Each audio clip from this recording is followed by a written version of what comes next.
네, 그래서 아까 말씀드린 것처럼 우주가 약 이제 138억 년 전에 이제 생겨났습니다. 현재 과학에서 말하는 이론에서는 이제 무슨 이유인지는 정확히는 모르겠는데 생겨났어. 들어보셨죠? 빅뱅이라고 빵 터지는? 그게 역으로 추정을 한 거죠. 현재 우주가 이렇다고 하는데 그럼 역으로 가면은 뭔가가 폭발을 했었어야만 한다. 이제 그걸 이제 빅뱅 이론이라고 현대 물리학에서 현재 우주론에서 이제 얘기를 하는 건데, 폭발로 인해서 이제 우주가 지금처럼 이제 무지막지한 덩치를 가지게 되었다고 합니다. 계속 점점 커지니까. 네, 그래서 이제 이러한 빅뱅 우주론은 현재로서는 가장 유력한 가설이고요. 네, 그래서 이제 수많은 관찰과 이제 이론적인 계산 이런 것들을 토대로 이제 이 빅뱅 이론이 지지가 되고 있는데, 그런데 빅뱅 이전에도 물질은 존재했어야 했고, 그리고 빅뱅이라는 그 사건으로 인해서 물질이 확장되어 나갔을 뿐, 그래서 그 전에는 무엇이 있었는지 이제 그거에 대한 연구도 우주론을 연구하시는 분들은 열심히 연구를 하고 계십니다. 이제 이거를 양자역학을 정말 완전하게 이해할 수 있어야 이제 조금은 좀 이해를 할 수 있다라고 합니다. 그 빅뱅 이론이 일어난 시기를 138억 년 전으로 생각을 그치. 하는 거죠. 네. 대폭발은 138억 년 전에 있었고, 그 이전에는 뭐가 있었겠냐, 물질이 있었으니까 이게 터져 나온 거 아니겠냐라고 이해하는 사람도 있고. 근데 사실 이게 어려운 게 뭐냐면요, 시간이라는 것, 시공간이 얽혀 있잖아요 지금은. 근데 이 시간이라는 것조차도 빅뱅 때 생긴 거야. 빅뱅 전은 시간이라는 개념이 없었던 시기로 우리가 보통 이해하는 거야. 그래서 이전에 뭐가 있었냐를 얘기하기가 곤란한 거고, 그러니까 아까 말씀하신 것처럼 양자역학을 확실하게 알아야 조금 더듬을 수도 있는 거죠. 확실히 알 수도 없는 거야. 그래서 여튼 이제 빅뱅 이론을 이제 누가 먼저 생각을 했냐고 하면은 이제 1927년에 벨기에의 가톨릭 대학에서 연구를 하시던 조르주 르메리트라는 신부님이 처음으로 주장을 하셨다고 합니다. 야, 신부님이. 네. 실제로 바티칸에 천문대도 있어요. 아, 그쵸. 바티칸에 천문대 있어요. 굉장히 열심히 연구하시더라고요. 그래서 이제 당시에는 대부분의 과학자들이 이제 우주의 시공간은 끝이 없다라고 생각을 했고, 이제 그래서 빅뱅 이론은 또 성직자가 말을 한 거기 때문에 창세기와 비슷해 보이는, 그렇잖아요. 무에서 유가 갑자기 생각나는 것처럼. 네.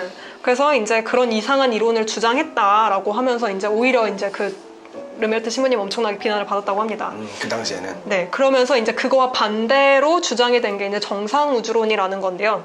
이제 말 그대로, 그러니까 항상 그 똑같은 상태가 유지되어야 한다. 그래서 우주에는 시작과 끝도 없고 모든 것이 다 일정한, 그러니까 모든 것이 다 균일한. 그래서 빅뱅에서는 우리가 뭐 뒤에서도 조금 얘기를 할 것 같은데 팽창을 한다고 하잖아요. 그럼 정상 우주론에서도 팽창을 하긴 해요. 근데 만약에 있는 물질만 가지고 팽창을 하면은 밀도가 달라지겠죠? 그 공간 자체에. 그러니까 똑같은 상태를 유지를 하기 위해서 팽창에 의해서 생긴 빈 공간에 똑같은 밀도를 유지할 수 있는, 똑같은 질량을 유지할 수 있는 그런, 전체 질량 물론 계속 증가를 하지만 그런 물질들이 계속 어디선가 생겨난다. 생성된다. 네, 생성된다는 게 이제 정상 우주론입니다. 정말 간단하게 하면 시작과 끝이 없다. 정상 우주론은. 그런 게 너 청색 읽는 저 성직자 봐라. 뭐 시작이 있다고 지금 주장하네. 개소리다라고 하시면서 나온 게 이제 정상 우주. 시작과 끝이 없다. 그러니까 이런 두 개의 우주론이 굉장히 팽팽한 논쟁을 벌이면서 빅뱅 이론은 이제 이게 맞는지 아닌지 계속 검증을 받아야 했는데, 천문학이 점점 발전하면서 이제 기술도 좋아지고, 그다음에 우주 배경 복사라는 것이 발견이 되면서 이제 이게 빅뱅 이론을 정말 지지를 해주는 그런 근거가 됩니다. 이렇게 타원처럼 생겨가지고. 그거는 맵을 그렇게 그래서 아마 그렇게 된 거죠. 지구에서 관측하니까 그렇게 된 거고, 그게 우주 배경 복사가 이제 빵 터졌을 때 그게 나오는 열이죠. 에너지라고 할까? 그 열이 있는데, 요게 그러니까 한 점에서 나왔다면은 그래서 균일할 거 아니에요. 열을 찍은 거지. 그 에너지를 찍은 거지.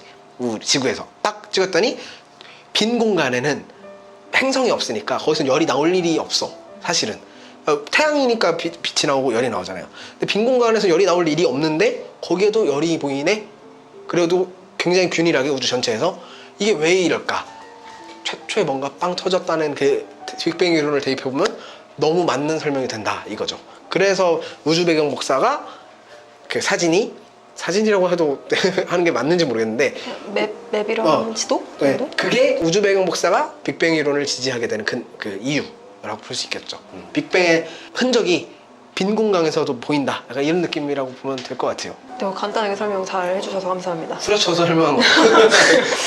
그 정도로만 일단은 너무 깊게 들어가면 되게 어렵기 때문에 일단 처음 접근하실 때는 일단 그렇게 하셔도 괜찮을 것 같고요.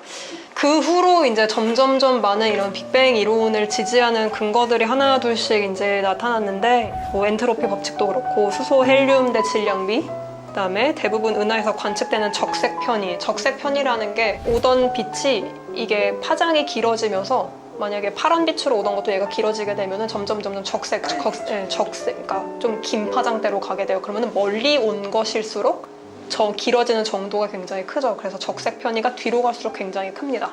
빛이 파장이라는 게 이렇게 오는 건데 멀면 멀수록 파장이 늘어진다는 거잖아요. 나이 얘기하려고 여기 내가 바로 눈에 코앞에서 봤을 때는 만약에 뭐 한 3,000 옹스트롱이라는 단어를 많이 쓰거든요. 10에 마이너스 10승 미터. 그래서 3,000 옹스트롱에서 나야 될 빛이 막 뒤로 가면은 뭐 6,000에서 관측이 된다든지 이런 식으로. 그러면은 얘는 어느 정도 멀리 떨어져 있는 거구나라고 이제 역으로 추정을 할 수가 있어요. 걔네 거리를. 그렇겠죠. 그래서- 거리를. 네. 그래서 이제 적색 편의가 크다 하면은 먼 우주다라고 생각을 하시면 되고 현재는 적색 편의가 제로입니다. 그럼 무슨 의미야 그게? 여기서는 적색 편의, 그러니까 그런 이게 도플러 효과랑 그게 연관이 되는 건데 도플러 효과가 지금 이 자리에선 일어나지가 않잖아요. 그렇죠. 그렇죠. 여기서니까. 여기서 지금 이 자리에서 지금 여기서는 파장이 늘어지지 않는다 이거잖아요. 도플러 효과를 까먹었어요. 그러니까 가장 도플러 효과를 가장 설명하기 좋은 예는 이게 저희 사이렌 소리가 여기서 들리는 거랑 맞아. 저 가서 들리는 거랑 그치. 다르죠. 소리가 네네, 그 달라요. 높낮이도 다르고. 네. 가까이에서는 그냥 제대로 들리는데 차가 지나가요. 도플러 효과 이렇게 설명 안 하다가 삐뽕 이렇게 간다는 거야. 후려치면. 그래서 여기서 질문을 하나 하고 갈게요. 일단은 지금 제가 말씀드린 건 일단 빅뱅 이론이잖아요. 네. 그러면은 일단 태어났다라고 돼 있잖아요. 네, 네, 네. 언젠가 138억 년에 생겨났다. 자, 그러면은 우주는 끝이 있을까요, 없을까요?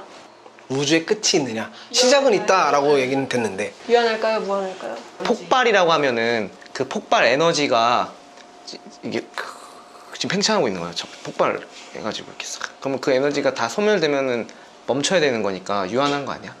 에너지 보존 법칙에 의하면 그 에너지는 어떻게 소멸을? 네, 그럼 궁금한 게 빅뱅 이론이라는 게 저요? 그러니까 빅뱅이 있기 전은 우주가 아닌 거예요, 그러면? 아니죠. 아니라고 봐야 돼요. 지금 전공자의 머리는 복잡해.